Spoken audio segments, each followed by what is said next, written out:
Welcome back to the one and only podcast that's always keeping it no cap. It's your boy, No Cap Michael. As y'all can see in the jacket merch coming out, stop playing. I got me an artist with me today. Why don't you go ahead and introduce yourself, my boy? You already know. Read the cap. Says RichdaDon. What it do? What it do? What it do? Yeah, man. As y'all, I swear it's not an off-brand Pop Smoke, bro. His voice really that deep. You feel me? Be like that, bro. I swear. But yeah, bro. Like I said, I really want to bring different people inside the podcast, do interviews, things like that. So this is gonna be one of my first interviews. So we're gonna see where it go. But man, where'd you get the inspiration to start your music? The inspiration started at pretty much a young age. I remember exactly being a young kid and growing up in BK and listening to people like Big, Eminem, 50. And then once I moved down here to Florida at the age of like 4 or 5, I started listening to Kendrick, got into a little bit of Chief Keef, which I actually got as one of my inspirations. I listened to a lot of Chief on a daily, so that was one of them. And now towards the bigger generation of like Lil Baby, G Herbo, and so many others, including Pop Smoke. People go ahead and say, "Yo, Rich, like your voice a little, too deep for that," stuff like that. But I take that into consideration because when I started it, it was just like, okay, I'm gonna do this, and I didn't know how to go ahead and start it out at first. But it was just like one of my boys was just saying, "Yo, Rich, I think you should go ahead and get into music. Like that's like something that you can actually, do. I see you doing that. I see you maybe going far with it." And I was like, "All right, cool. Get me started, get me right." And from that point on, possibilities were endless, and didn't really, get too far with it. I did one song, didn't really think much of it, but what changed was me going out to Atlanta past year to my uncle's crib, and he introduced me to a couple of people. Went to a stew for the first time in my life, and the first level of inspiration was MONEYBAGG Yo, because literally I walked into the stew that day, and my boy who was a producer at the time and still is, shout out Zero in the cut, but he was like, "Yo, Rich, we gonna go ahead and use this. We gonna use the stew for like another artist. Like he gonna be coming through in like an hour or so." I was like, "All right, cool, no problem. We gonna go to another one. Yeah, we just gonna keep networking, vibe out, chill with other people." And as we're sitting out playing pool, he goes ahead and he's like, "Yo, Rich, like, Moneybagg's about to go ahead and use that stew." I'm like, "Moneybagg, get the out of here with that. Like, Moneybagg ain't go use that. Hold on, you meant Moneybagg? Moneybagg, all my life, I promise you." And I was like, "Yo, Moneybagg ain't go walk through the door." The minute I said that, but he started coming through on the phone with somebody, just like chilled out and everything. I'm just like, bro, like, dude's like in my vicinity. I'm looking straight at the man, and I was just like, "Yo," I said, "Okay, I need to go ahead and actually talk to him." You feel me? Like I have to, you know. So what happened with that conversation with Moneybagg? It was pretty subtle. As he walked into the stew, he was there for like an hour or so, and I was like, "Okay, I ain't going to annoy the dude. Like, I ain't gonna mark out or nothing. When I see him, I'm gonna see him. Say Yeah, what's for up." sure, for sure. And he was outside. He was still on the phone, probably taking a real, personal deep call. And I saw him.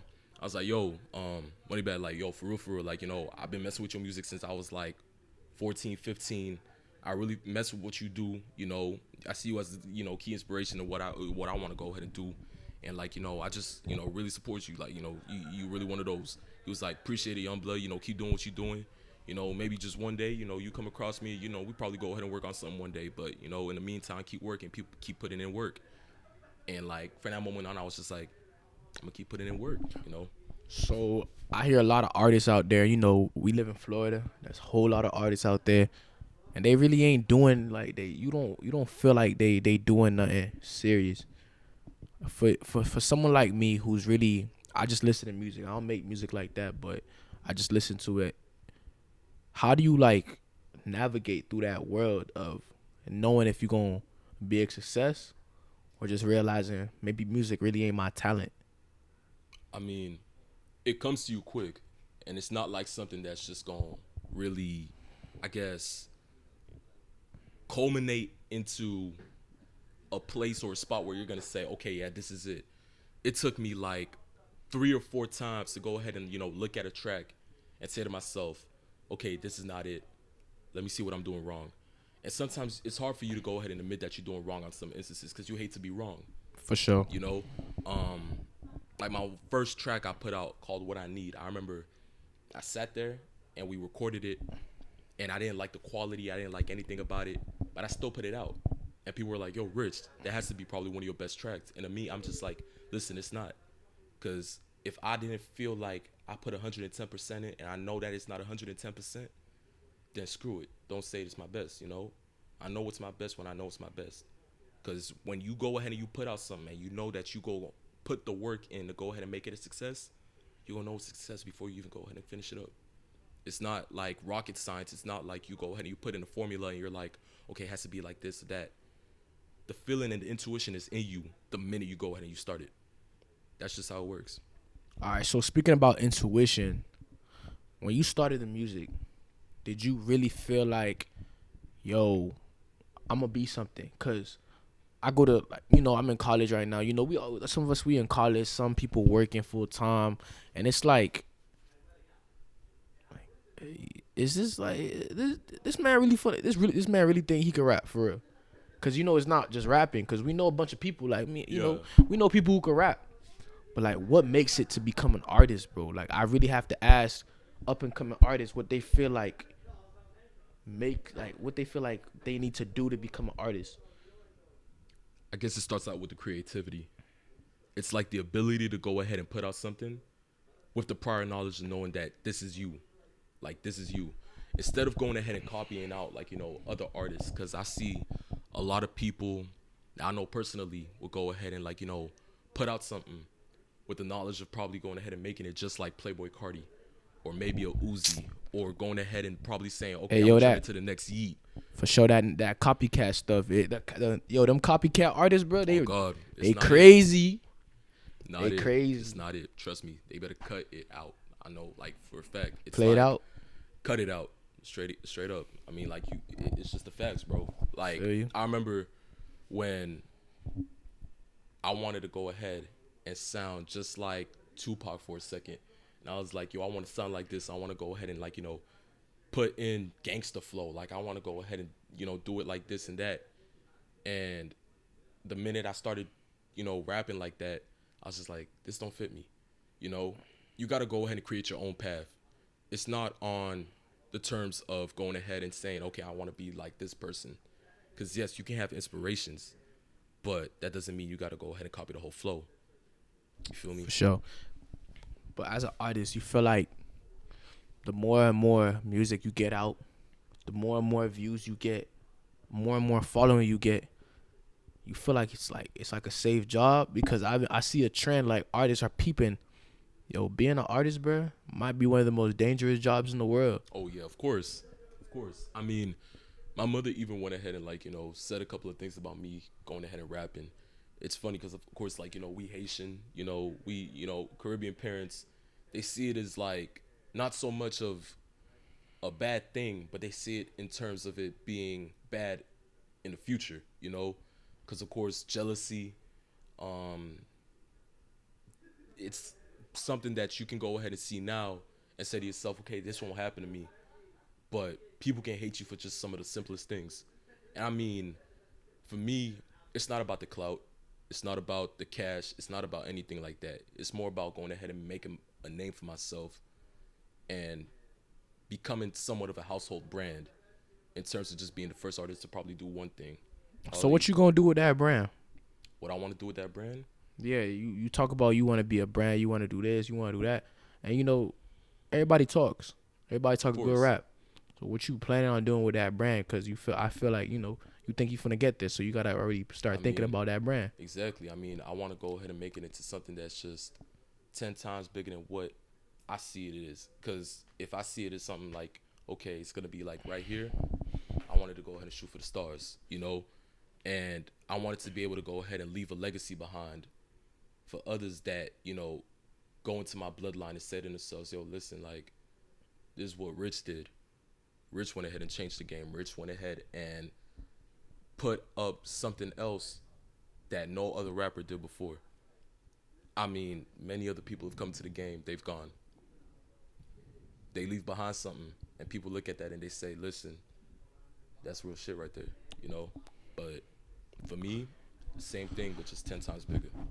All right, so speaking of your lyrics, one of the lyrics I heard is probably from one of your first songs. It was talking about, probably about a girl from the past that was a maverick. Like, did you ever got inspiration from like, was your inspiration heartbreak? It wasn't heartbreak. I can't say it was heartbreak. Cause that lyric gave me the feeling like, yo, the only reason this man rapping cause he got his heart broken, and now he said I'm finna put my pain into this, into this song, and I'm gonna keep it going. So, what was your inspiration, bro? Cause, It's funny you say that. What happened? Like, what happened? I'm trying to know. Dog, I feel like I'm on an episode of Nardwar because that song never even dropped. That thing unreleased. Yeah. That boy really, oh shoot. Funny you say that. The song was named From the Host to the Bag. I was working on it with my dog, Santi, also known as Samelo, another up-and-coming rapper. Just went ahead and dropped a song with him called Talk. But Santi was actually the first person that, I started rapping with, and we still do it to this day. We sat there, and we said, okay, this is going to be called From the Host to the Bag. It was on a Detroit-type beat. We felt like we was YNJ. We was like, okay, why not? Let's try this new thing. And we tried it, cool flow and everything like that. And he was like, yo, what if we just go ahead and put past experiences into this? Even though, we probably over it and stuff. Let's just go ahead and put past experiences. It's called From the Host to the Bag for a reason. Yeah, what I'm saying? Leave the ones behind and straight up chase the money. Chase the green, you feel me? So we was like, okay, cool, why not? And that wasn't really heartbreak. I can't even say it was heartbreak because straight up, I wasn't even with her. You feel me? Like, shawty I was talking about in the track, I was cool with her and stuff, but it's funny because she was an eater, you feel me? Like, she was trying to get at the whole gang. So, I was probably, first in line off of that. And, she was trying to get at me. I said, okay, cool, whatever. Took her out, casual, regular shit. And funny thing about it, I stopped talking to her. We just went ghost on each other. And then straight up, she come to one of my homeboys. She started talking, reckless about me. And I was like, oh, so we doing that now. For sure. But straight up, never had any, sympathy or anything crazy for it. It was just like, whatever, something happened. But at the end of the day, I'm still going to keep, focus on me. But when I was in front of the mic, I didn't have lyrics for that part. I was just like, something, I'm just going to go off the, I'm just going to go off the dome with that one part. And I went off the dome and I was just like, all right, this is going in the track. And we never dropped that thing. Why you ain't never drop it? Why I never drop it? I think it's because we never really got to going ahead and fully mastering it. And we were just like, okay, we just going to have this in the vault, move on to bigger and better things. I mean, if I were to drop the track tomorrow, I can. But I just don't feel as if it was just a finished product to the point where we were just like, yeah, this is good to go. Yeah, I feel you. But if I want to, I can tomorrow. Trust me. That's facts, my boy. But speaking on those experiences, man, what was the worst experience that really shaped a lot of your music? Because I know everyone has that one experience that just flip a switch in your brain or put you in an uncomfortable state. What was that experience that really made you feel like that you really like get that emotion from to really write? I think the inspiration comes first from my grandmother. She passed away 2020 August. I remember being a young kid, she used to go ahead and influence me a lot into poetry. So, being a Haitian kid, they go ahead and they put you on Psalms, they put you on Proverbs, they try to go ahead and, get you to sit there to actually go ahead and enhance what you, you're reading, what you listening to, and what you seeing, from a full-on perspective. And she had me going ahead and looking at things from a bird's eye view, an aerial vision, and it was like, okay, I see it this way, I see it that way. But the inspiration and everything else, it came later. But with that, straight up, she really implanted the thoughts of just writing poetry, the thoughts of just putting rhyme schemes together, putting this and that in a sentence and saying to yourself, okay, now you go ahead and get prepared for the next one. And when she passed away, it was kind of like that little void where I was just like, listen, it can't be filled. You feel me? I didn't know how to go ahead and go about from it. I didn't know what to do next. But it was like the minute I woke up the day after his funeral, I sat there and I was like, I'm gonna go ahead and actually start doing this. Maybe because I see something in it. I see something in it that most people probably don't. So, that same day, picked up a pen, picked up a paper, sat in my room. I just got to writing, and like probably about 3 or 4 songs done that day, and I was like, okay, we'll get to going ahead and probably rapping it later in the near future. From now on, I'm gonna actually go ahead and implant my vision into this and see where it goes. But it started with her. So, speaking of your grandmother, you think that with everything that's going on in your life, that even though, you say that's the reason why you rap, you feel like that background you had from poetry and everything like that, it gives you a better advantage than a lot of most up and coming rappers who just rap for the, who just rap for the fuck of it. They just wake up one day and be like, oh, I'm gonna be a rapper today. You feel like you haven't sent. Like that was your plan. Like that was God's plan for you. I mean, everything has a time and place for, Ecclesiastes says it the right way, because that was like one book in the Bible that I probably read a lot, but everything has a time and place for it to happen. For sure. And all the talk about manifestation, I don't see nothing in that. I see myself going out and doing it and actually putting it into perspective. Hey, facts. Out it in words. You feel me? So. It's a fact right there. Others, like, as I said, creativity is one of those parts where I go ahead and I see myself, going crazy and then still working on my craft for. But for others, yeah, as you said, they can go ahead and just wake up and be like, yo, I'm gonna be a rapper today. You know what I'm saying? They wake up, oh, damn, bro, like I see money, like MONEYBAGG. You was talking about MONEYBAGG. I see MONEYBAGG. I see Drake. They going into the club. They can get any dime they want. MONEYBAGG got him the baddest shorty in the games right now. If he want to wake up and get a new one and replace that, he could do that because he's like that. I see the tattoos. I see the life. I see the streets. You know what I'm saying? I know some people, that's it. Of course. And there's others like you, who coming up. It might be a little harder for you, don't you think? Because of like the pure intentions that you have in the game. I mean, with everything comes pure intentions, but it's just how you go ahead and show it to the world. With MONEYBAGG and stuff, I mean, yes, people see the tats, people see the chains, people see the grills, people go ahead and say, yo, listen, like, that's the pinnacle. That's where it all starts, And they're like, oh, yeah, the sky's the limit. But to me, I'm like, yo, don't tell me the sky's the limit when there's footprints on the moon. I shoot higher than that. I see a bigger vision in rap than most people will go ahead and just say is just the chains, the jewelry, just, the thoughts of just going into a club and just saying, okay, listen, I'm going to buy a bottle of Dom Perignon and turn the hell up. That's not where I see it. I see it as being a voice for other people that try to go ahead and probably see the same reasons and the same vision. But at the same time, I want to go ahead and do it not only for fun, but to go ahead and better my image. So I see it as an advantage, but then again, you can't really go ahead and tell if it's an advantage until you go ahead and you really put it into perspective and actually work out on it. So, okay. So can you get? I mean, I just want to know.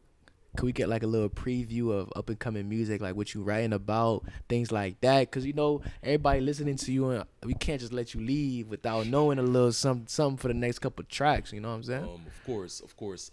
You got an album coming out, like we gotta know something, got man. A couple of joint tracks coming with different other people. For sure. I got one track with one of my dogs out in Texas, really big, as an underground artist. His name is Zay BZ. Got this one track named Understand Me coming out sooner or later. Most likely, if you're watching this, it may be out by then because I'm trying to go ahead and get it dropped on the 1st of March. That's Heaven on Earth, and that's my first single itself. Another track with Hamelo coming out next month. Mm-hmm. So I mean, there's a lot coming. Yeah. But I mean, certainly, like, I'm looking forward to what's gonna happen sooner or later. But it's coming, trust me. So I really appreciate you coming out and like. For sure, man. I feel like, after having this interview with you, man, I really hope people really get to, like, find out about the artists that they listen to, because just from listening to your music, I would have never thought this about you. Would have never heard, the articulation that you speak with, and where you come from, and why you do what you do. So I really feel like that's something like us, as just music listeners, Of course. we really gotta start doing is getting to know our artists, cause you never know what someone's going through. Like athletes, artists, YouTubers.